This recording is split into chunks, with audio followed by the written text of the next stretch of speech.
बिस्मिल्लाहिर्रहमानिर्रहीम। दोस्तों, कैसे हैं आप सब लोग? उम्मीद है कि आप सब खैरियत से होंगे। आज का हमारा सेशन जो है वो बायोलॉजी के ऊपर है और इस सेशन में हम बायोलॉजिकल क्लासिफिकेशन के बारे में पढ़ेंगे और साथ में हम बायोडाइवर्सिटी को भी टच करेंगे। लास्ट में थॉरोली हम उसको देख लेंगे। तो चलिए शुरू करते हैं हमारा आज का सेशन। तो सबसे पहले बायोलॉजिकल क्लासिफिकेशन जो है ये एक ऐसा अमल है कि जिसमें जो बायोलॉजिस्ट होते हैं या जो साइंटिस्ट होते हैं वो जितनी भी जिंदा चीज़ें हैं उनको ग्रुप्स में डिवाइड करते हैं या उन्हें क्लासिफाई करते हैं कि उनमें कौन सी सिमिलरिटीज़ पाई जाती हैं, यानी यकसानियत उनमें जो होती है। पुराने ज़माने में ऐसा होता था कि ये जो सिमिलरिटीज़ होती थी वो उनके आम तौर पे जो जिस्मानी खसूसियात होती थी, जिन्हें फिज़िकल कैरेक्टरिस्टिक्स कहा जाता है ज़िंदा चीज़ों की, उनके बुनियाद पे वो करते थे। लेकिन जदीद दौर में जो क्लासिफिकेशन की जाती है उसमें मुख्तलिफ़ चीज़ें देखी जाती हैं फिज़िकल कैरेक्टरिस्टिक्स के अलावा, और उसमें आम तौर पे उनकी जो जेनेटिक एनालिसिस है उसको भी देखा जाता है। इसके अलावा कुछ और टेक्निक्स जो हैं वो भी यूज़ की जाती हैं। जेनेटिक एनालिसिस का मतलब है कि उनकी जो यानी जो जीन की अरेंजमेंट होती है उसको देखा जाता है। इसके अलावा बायोलॉजी में टेक्सोनोमी जो है ये एक ऐसी साइंस है कि इसकी मदद से जो है किसी भी ऑर्गेनिज्म को यानी जिंदा चीज़ को नाम दिया जाता है, उसको डिफाइन किया जाता है और उसका एक जो है वो स्पेसिफिक यानी खास किस्म का ग्रुप जो है वो उसे अलॉट किया जाता है या क्लासिफिकेशन की जाती है। और इसी तरह से जो बायोलॉजिकल ऑर्गेनिजम्स होते हैं वो आपस में शेयर भी करते हैं जो उनमें कैरेक्टरिस्टिक्स होते हैं, तो इनकी बेसिस पे जो है वो उनकी क्लासिफिकेशन की जाती है, जिसे टेक्सोनोमी भी कहा जाता है। तो यानी टेक्सोनोमी का मतलब ये है कि आप किसी ऑर्गेनिज्म को नाम भी देते हैं और साथ में उसको डिफाइन भी करते हैं और इस तरह से उसे आप किसी खास एक स्पेसिफिक ग्रुप में क्लासीफाई भी करते हैं दूसरे लिविंग ऑर्गेनिजम्स या बायोलॉजिकल ऑर्गेनिजम्स के साथ। और ये आप उनके साथ जब करते हैं तो उनमें कुछ खास किस्म की जो है वो खूबियां एक जैसी पाई जाती हैं। उन बुनियाद पे जो है इनकी एक किस्म की क्लासिफिकेशन या ग्रुपिंग की जाती है। तो इस जो क्लासिफिकेशन लिविंग ऑर्गेनिजम्स की, इनके जो हैं वो बुनियादी तौर पे जो रैंक्स होते हैं वो 7 हैं, यानी kingdom, phylum, class, order, family, genus and species. तो इसको जो है वो कहा जाता है क्लासिफिकेशन ऑफ लिविंग ऑर्गेनिजम्स।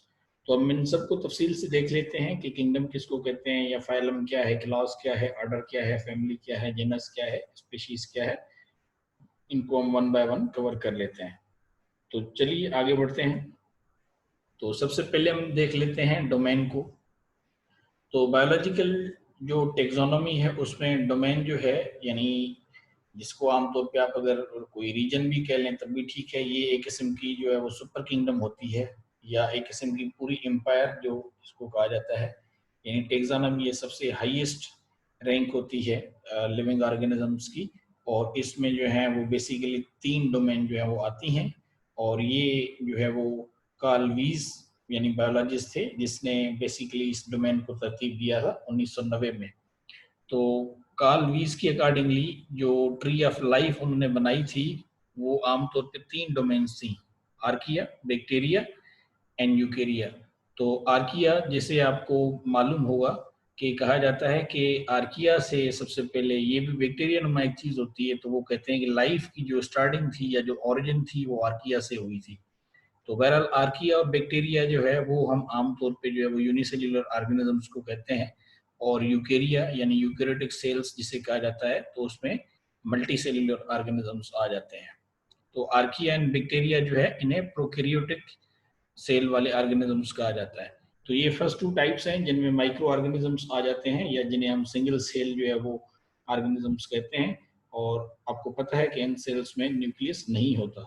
और इसी तरह से जितनी भी जिंदा चीज़ें होती हैं जिनको न्यूक्लियस भी होता है और मेम्ब्रेन भी पाई जाती है उनके न्यूक्लियस में, तो उन्हें मल्टी सेल्यूलर ऑर्गेनिजम्स कहते हैं। और इन सब मल्टी सेल्यूलर ऑर्गेनिजम्स को जो है वो यूकेरियो में जो है वो कार्ल वीज ने बेसिकली जो है इनकी क्लासिफिकेशन की थी। इसके बाद है किंगडम। तो ये हाईएस्ट रैंक है, सेकंड हाईएस्ट रैंक है यानी टेक्सोनोमी में, और डोमेन के बाद जो है ये किंगडम आ जाती है। और किंगडम्स जो हैं आमतौर पे उनको डिवाइड किया जाता है स्मॉल ग्रुप्स में, जिन्हें हम फाइला कहते हैं। तो इसी तरह से कुछ जो बायोलॉजी की टेक्स्ट बुक्स जो अमेरिका में पढ़ाई जाती हैं या कनाडा में पढ़ाई जाती हैं, उनमें ये 6 किंगडम्स हैं, यानी किंगडम एनिमलिया, किंगडम प्लांट, और इसी तरह से किंगडम फंजाई, किंगडम प्रोटिस्टा, और इसके अलावा किंगडम आर्किया या जो है वो आर्किया बैक्टीरिया, और इसी तरह से बैक्टीरिया या यू बैक्टीरिया। तो ये 6 किंगडम्स जो हैं वो अमेरिका में और कनाडा के यानी बायोलॉजी के बुक्स में लिखी होती हैं या वहाँ पे ये पढ़ाई जाती हैं। इस तरह से कुछ और ममालिक हैं जिनकी टेक्स्ट बुक्स में 6 की बजाय 5 पढ़ाई जाती हैं, जिस तरह इंग्लैंड है, पाकिस्तान है, इसी तरह से यूनान है, ब्राज़ील है, और काफ़ी ज़्यादा ममालिक हैं। उनमें 5 किंगडम्स पढ़ाई जाती हैं, जिनमें एनिमलिया और इसी तरह से प्लांट और इसी तरह से फंजाई, प्रोटिस्टा एंड मोनेरा जो है ये पढ़ाई जाती हैं। तो ये मुख्तलिफ हैं कि कुछ कंट्रीज़ में मुख्तलिफ किंगडम्स हैं, उसी तरह से कुछ में जो है वो यानी दूसरे से मुख्तलिफ हैं, यानी कहीं पे 6 पढ़ाई जा रही हैं तो कहीं पे 5 पढ़ाई जा रही हैं। तो ये बेसिकली टेक्सोनॉमिस्ट जो हैं वो उनके ऊपर होता है कि वो किस तरह की क्लासिफिकेशन जो है वो कर रहे हैं, या उन पर्टिकुलर जो कंट्रीज़ हैं उनमें कौन सी क्लासिफिकेशन जो है वो कॉमन है। तो ये है किंगडम। इसके बाद फिर आता है फाइलम, जिसका प्लूरल जो है उसे फाइला भी कहा जाता है। ये एक लेवल है क्लासिफिकेशन की, या ये टेक्सोनोमिक रैंक है जो किंगडम से जो है वो नीचे होती है और क्लास से अबव होती है। तो आमतौर पे बॉटनी जो है उसमें फाइलम जो है उसको डिवीजन के तौर पे भी जो है वो इस्तेमाल किया जाता है कई दफ़ा। और इसी तरह से ये एक इंटरनेशनल कोड ऑफ नॉमेनक्लेचर है अल्जाई के लिए, फंजाई के लिए एंड प्लांट्स के लिए, और इनके लिए टर्म जो है वो एक्सेप्ट किया जाता है कि फाइलम और डिवीजन जो है वो एक दूसरे के बराबर हैं, यानी वो इक्विवेलेंट हैं एक किस्म के। इसी तरह से डेफिनेशंस जो हैं वो यानी किंगडम एनिमलिया के ऊपर भी डिपेंड करता है, या मेटाजोआ जो है वो, जिसमें हम ये मानते हैं कि 35 फाइल हैं या डिवीजन्स हैं। और इसी तरह से जो प्लांट किंगडम है उसमें यानी तकरीबन जो है वो 14 डिवीजन्स या 14 जो है वो फाइला पाए जाते हैं। और इसी तरह से जो फंजाई किंगडम है उसमें ये 8 फाइला या 8 डिवीजन्स जो हैं वो होती हैं। तो इसी तरह से इसके ऊपर यानी रिसर्च जैसे कि बायोलॉजिकल साइंसेज में होती रहती है, तो इसी तरह से कहा जाता है कि यानी करंट रिसर्च जो है इन फाइलोजेनेटिक्स वो अभी जो है इस चीज़ को जाहिर कर रही है कि जो रिलेशनशिप है फाइला यानी between phyla which are contained in larger clades like Ecdysozoa and Embryophyta। तो वो कहते हैं कि इनमें एक किस्म का जो है वो रिलेशनशिप है जो आहिस्ता आहिस्ता से जाहिर हो रहा है और पता चल रहा है। तो फाइलम बहरहाल जो है वो आप अगर किसी डिवीजन को भी कह लेंगे तब भी ठीक है, क्योंकि बेसिकली डिवीजन जो है वो प्लांट्स के लिए या बॉटनी में ज़्यादा आम तौर पे इस्तेमाल किया जाता है एज कंपेयर टू एनिमल्स। इसके बाद है क्लास। तो बायोलॉजिकल क्लासिफिकेशन में क्लास जो है ये भी एक टेक्सोनोमिक रैंक ही है, और इसी तरह से ये टेक्सोनोमिक यूनिट भी है। और इसी तरह से क्लास के अलावा जो है वो जो कुछ और जो यानी रैंक्स हैं उनमें जिस तरह से साइज,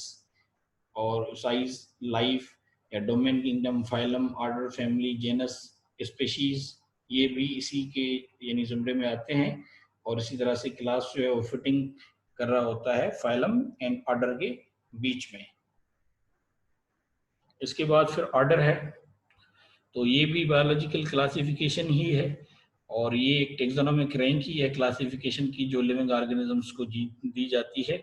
और आमतौर पे जो है वो उनको रिकग्नाइज करते हैं उनके नॉमेनक्लेचर कोड्स को, या उनका जो टेक्सोनोमिक यूनिट होता है या टेक्सन भी जिसे कहते हैं रैंक में। मिसाल के तौर पे जितने भी आउल्स होते हैं यानी उल्लू जो हैं वो एक खास जो है वो ऑर्डर जो है जिसे यानी स्ट्रिजिफॉर्म्स कहा जाता है वो उनमें यानी बिलोंग करते हैं। लेकिन इसके अलावा उनमें काफ़ी ज़्यादा चीज़ें होती हैं जो वो एक दूसरे के साथ यानी मैच नहीं करती। तो इसी तरह से टेक्सोनोमिस्ट जो हैं वो एक पर्टिकुलर ऑर्डर जो है वो यानी दे रहे होते हैं, और उसकी बुनियाद पे वो रिकग्निशन हो रही होती है, यानी वो रिकग्नाइज करते हैं किसी पर्टिकुलर ऑर्डर को क्लास के अकॉर्डिंगली। और इसी तरह से कुछ और भी टेक्सोनोमिस्ट हैं जो यानी उनके मौक़िफ़ जो है वो अलग से होता है। तो कोई इस तरह के खास कोई hard and fast rules follow नहीं किए जाते ऑर्डर की लेवल तक।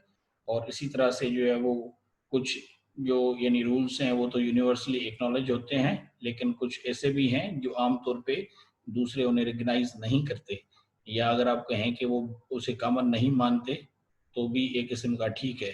तो मिसाल के तौर पे आप अगर देख लें कि कार्निवोरा जो है, यानी जो जो गोश्त खाने वाले जानदार होते हैं, तो जितने भी जानदार उसमें आ जाते हैं वो एक किस्म का आर्डर होगा, और फिर आगे फैमिली में और जेनस में और स्पीशीज में वो एक दूसरे से यानी मुख्तलिफ होते हैं, या वहाँ पे वो एक दूसरे से डिफर करते हैं।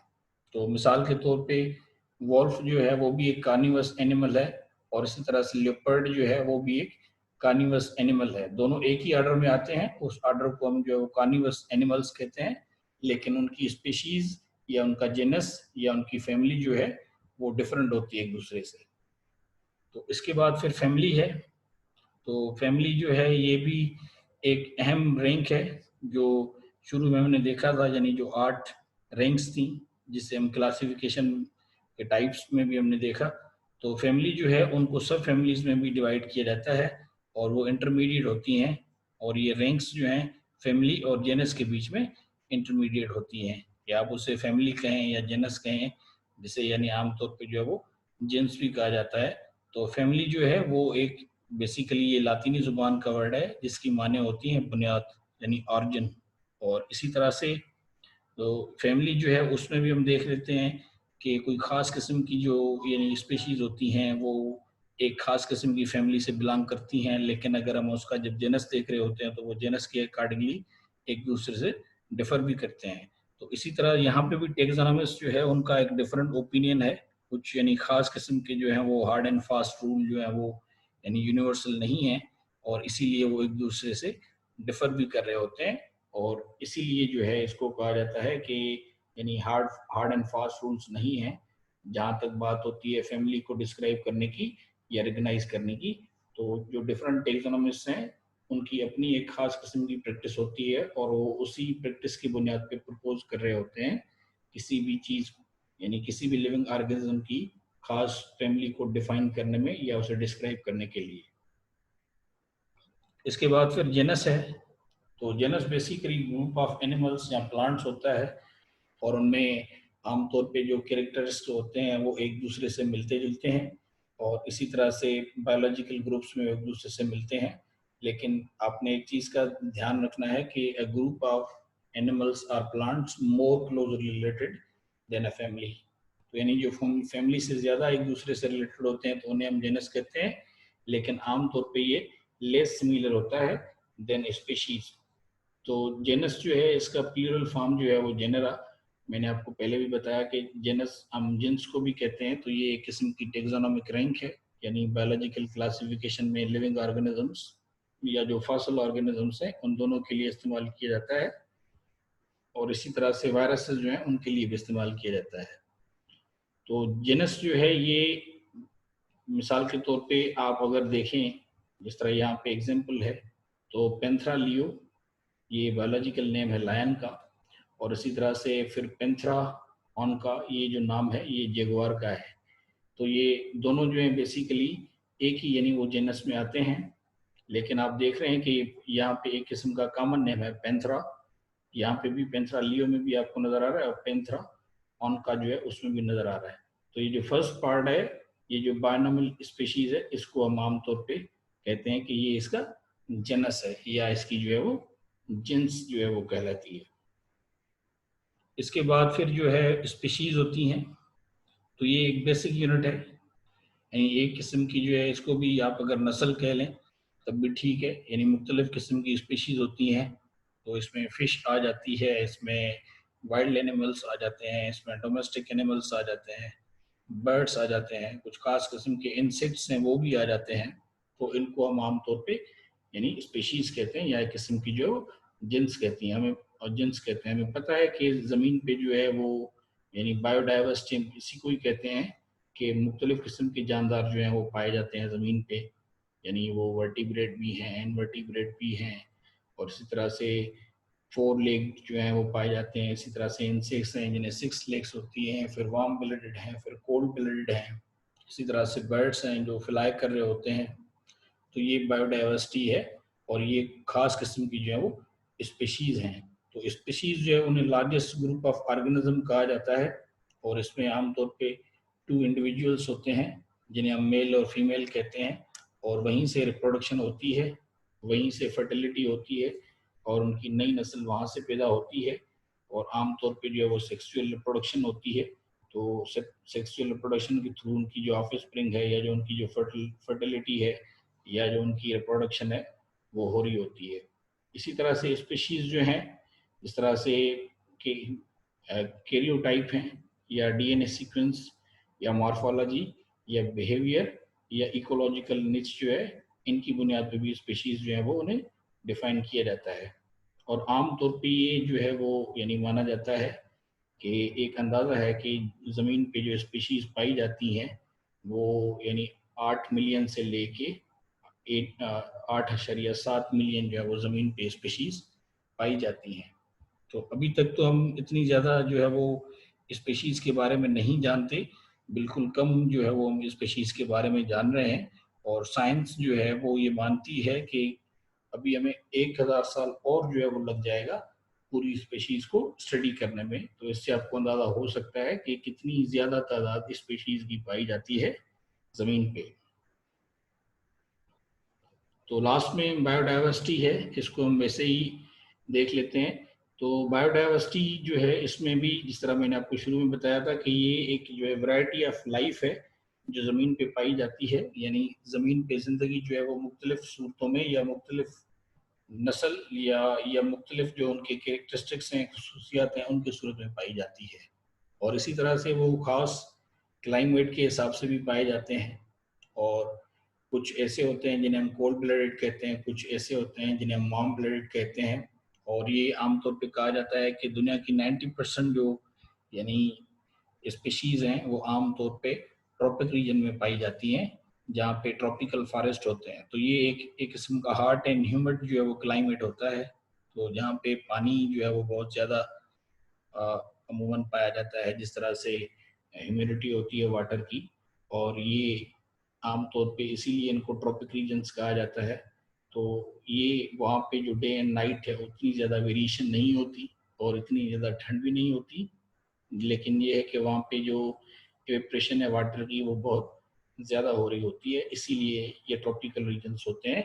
और वहाँ पे आमतौर पे जो यानी जो फॉरेस्ट हैं, इनमें ये बायोडाइवर्सिटी या जो डिफरेंट टाइप ऑफ स्पीशीज, या जिन्हें 90% ऑफ वर्ल्ड स्पीशीज कहा जाता है, कि इन इलाकों में पाई जाती हैं। इसी तरह से फिर मरीन बायोडाइवर्सिटी है, ये जो पानी के अंदर चीज़ें पाई जाती हैं। तो ये भी यानी बहुत ज़्यादा स्पीशीज जो है वो वाटर में पाई जाती हैं। और इसके लिए भी जो है वो साइंस यानी इस चीज़ को मानती है कि बहुत ज़्यादा पानी के अंदर जो यानी जो लिविंग ऑर्गेनिजम्स हैं उनके बारे में अभी इतनी ज़्यादा जानकारी अभी तक नहीं है। तो आम तौर पे जो यानी लिविंग ऑर्गेनिजम्स पाए जाते हैं इनसाइड वाटर, स्पेशली जो एनिमल्स हैं, तो वो मोस्टली जो है वो कोल्ड ब्लडेड एनिमल्स हैं। और इसी तरह से फिर जो ज़मीन पे पाए जाते हैं वो वार्म ब्लडेड एनिमल्स हैं। इसी तरह से फिर कुछ एम्फीबियंस होते हैं। तो एम्फीबियंस जो हैं वो हम उन एनिमल्स को कहते हैं, या लिविंग ऑर्गेनिजम्स को कहते हैं, कि जो पानी में भी सर्वाइव करते हैं और इसी तरह से वो अर्थ पे भी सर्वाइव करते हैं। तो जिस तरह से फॉरेस्ट में ज़्यादातर हमें प्लांट्स जो हैं उनकी जो है वो स्पीशीज़ मिलती हैं, और इसी तरह से काफ़ी ज़्यादा जो बर्ड्स हैं, इंसेक्ट्स हैं, उनकी स्पीशीज़ भी हमें फॉरेस्ट में ही मिलती हैं। लेकिन इसके अलावा कुछ ऐसी स्पीशीज़ भी हैं कि जो स्पेशली जो है वो पानी में ही पाई जाती हैं, और वो पानी के अलावा जो है वो कहीं नहीं मिलती। तो इसी तरह से क्योंकि एनवायरमेंटल चेंजेस जो हैं बड़ी तेज़ी से आ रही हैं, और इसी तरह से ये जो स्पीशीज़ हैं या जो बायोडाइवर्सिटी है वो इफेक्ट भी हो रही है, और उससे कुछ खास किस्म की स्पीशीज़ जो हैं वो बड़ी जल्दी से जो है वो डिमोलिश भी हो रही हैं, या वो ख़त्म हो रही हैं, एक्सटेंशन हो रहा है उनका। तो इसीलिए कहा जाता है कि 5 बिलियन स्पीशीज़ जो हैं वो ज़मीन पे अभी तक आ चुकी हैं, और उनमें काफ़ी ज़्यादा जो स्पीशीज़ हैं वो ख़त्म हो चुकी हैं। और एक अंदाजे के मुताबिक कहा जाता है कि अराउंड 10 टू 14 मिलियन स्पीशीज में से इंसान जितनी स्पीशीज के बारे में जानता है वो सिर्फ 1.2 मिलियन स्पीशीज हैं जिनके बारे में हम जानते हैं या साइंस जानती है। तो ये यानी बिल्कुल ही एक कम तादाद है। और एक अंदाजे के मुताबिक कहा जाता है कि 86% स्पीशीज जो हैं उनके बारे में अभी तक साइंस में कोई डिस्क्रिप्शन नहीं है, और इनको डिस्क्राइब करने में काफ़ी ज़्यादा टाइम लगेगा। तो ये था हमारा आज का सेशन। आई होप कि आपको इसमें काफ़ी ज़्यादा इंटरेस्टिंग इन्फॉर्मेशन मिली होगी बायोलॉजिकल क्लासिफिकेशन के ऊपर। तो यहाँ पे अब हमारा सेशन जो है वो ख़त्म हो रहा है। अगले सेशन तक के लिए आपसे इजाज़त। बस एक छोटी सी रिक्वेस्ट कि आप चैनल को ज़रूर सब्सक्राइब कर लें अगर आपने इसको अभी तक नहीं किया, और अपने फ्रेंड्स के साथ भी शेयर करें, और कमेंट्स भी ज़रूर करें ताकि हमें पता हो कि आपकी अगर कोई क्वेरीज या कोई कंसर्न्स हैं तो वो हमें मालूम होगा। और साथ में ही पेज को लाइक ज़रूर कर लीजिएगा। तो यहाँ पे अब हमारा सेशन जो है वो ख़त्म हो रहा है। तो अगले सेशन तक के लिए आपसे इजाज़त। So till the next session, it's good bye, अल्लाह हाफिज़।